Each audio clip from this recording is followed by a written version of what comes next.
We've been hearing for some time now that Iran is breaking. The first question, is that true? How can you explain the gap between the public narrative and the battlefield reality? Well, it's very simple, and I've written about this. I believe that we are fighting two types of wars. The United States is fighting a war of what we call attrition, where they think that by reducing the number of rocket launchers, by reducing the number of tanks, by reducing the number of radars, as those numbers go down, Iran gets weaker. Uh, but that's not the war that Iran is fighting. Iran is fighting a classic war of resistance. Now, in that type of war, and I'll mispronounce these words, but there are two elements of that kind of war, which is muqawama, resistance, and sabor, which is patience. And uh, as you can see from Lebanon, uh, the Lebanese just wait out the Israelis. You remember in 2006, when the Israelis were worn out, they withdrew, and Hassan Nasrallah came out of his hole, and they held a victory parade, even though the entire land was destroyed. And in that type of war, you only have two kinds of people. You have the martyrs who have died, and you have the Muqamin, the resistors who are alive. And you look at all the damage around you, well, that's just the physical representation of resistance. It all comes down to patience. And where the United States is not patient, the Iranians are patient. So I like the comparison that you made. So what Iran is doing now, you have Hezbollah also operating back again out of Lebanon, so just to drain out the patience. So is there's no winner, no loser. They believe in the al-muqawama and the shaheed and the martyr thing. So it's exhausting and tiring the other party, which is the US and Mhm. Israel. The Americans are fighting a war of attrition where they think it's all about numbers. Numbers, yeah. Iranians are fighting a war of exhaustion, and they're Mm. just waiting for the Americans to get tired of this and leave, as we did from Afghanistan, as the Mm. Israelis did from Lebanon, as we did from Vietnam. Okay, so here this takes me to the other question, to the Strait of Hormuz. Mhm. It's about 21 miles wide, and it has narrowest point with shipping lanes squeezed into even tighter corridors. How does the geography limit any future US military options?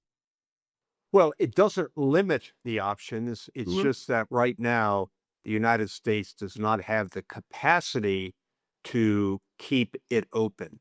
Uh, Now, there's military capacity and then there's commercial capacity. Even if the United States was able to keep it open militarily, it may not be enough for the commercial insurance companies to still want to insure those tankers on the chance that they may get shot up. You're too young to remember, but from 1981 to 1988, Iraq and Iran fought a huge war. And we call it the tanker war because the United States became involved as a non-belligerent, but they knew how important the oil was back then. Mhm. So they reflagged the Kuwaiti tankers, made them American tankers, and took them through the Strait of Hormuz. Mm. About during that time period, about 22,000 ships went through the Strait of Hormuz. About 500 were hit, and about 63 were sunk. So Mm. even with the United States being a non-belligerent, it was a costly operation. So you can imagine how difficult it will be with the Americans as belligerents, as fighters. And even if we come up with a military solution, that may not be a sufficient commercial solution for the ships to go through again. From military point of view, I want to go make it more narrower military wise. Iran sits on elevated rocky coastline with direct line of sight. We know that the US ability in the war is so strong. Is there any option that that the US will have boots on the ground to resolve this? Yeah, well, first of all, I think it's important to understand that in many ways the geography doesn't matter except that it's 20 miles.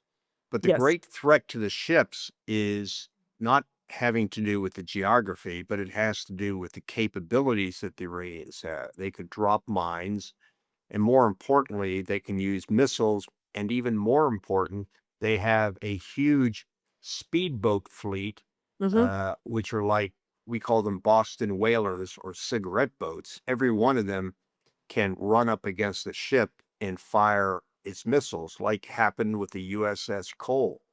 So the real issue is the threat to the shipping is in some ways the missiles, but very much the mines and the speedboats. So how do you defeat all of them? The easiest to defeat are the missiles because we have anti-missile. Uh, it is more difficult because they have thousands of speedboats, and we need a persistent, unblinking eye of intelligence to let them know when they're coming.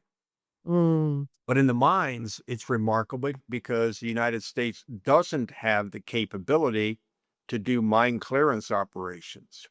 We have very few ships, 4 to be exact, that have the capability, and you need far more. And I just finished writing an article about why we need the Allies, and we need the Allies primarily because they have the mine countermeasure ships. This is a very interesting element, needing the allies for that. Would you elaborate a little bit on that, on this part? Sure. Well, first of all, American ships are warships for the most part. To clear mines, to do mine countermeasure, your ship, so it doesn't magnetically attract a mine, it has to be a wooden hull. And the U.S. Navy we had 14 of these ships in the tanker war. We only have 4 of them now, and 3 of them are in Japan. Hmm. Uh, the Germans, the French, and the British had very, very large number of these ships that can not only identify where the mines are, but can actually do the countermeasures to blow them up to get them out of the way, so on and so forth. We have helicopters that can fly over the water and identify them, and we have but we only have 1 or 2 ships that actually, once you identify them, can get close enough to remove them without them getting blown up as well. So it's a very, very technical type of military operation. And even though you say the US military is strong, it it really is short of the capabilities it needs to be able to keep open militarily the Strait of Hormuz on its own. One final question, and I really thank you for your time. What does victory look like in a place where a single missile, a single drone, or even a false alarm can move global oil prices? Well, victory in this war, uh, that's a longer question because for me, victory would be that we stick to our original objectives in this war, which are to eliminate the nuclear program, to eliminate the ballistic missile program, and to eliminate the proxy program.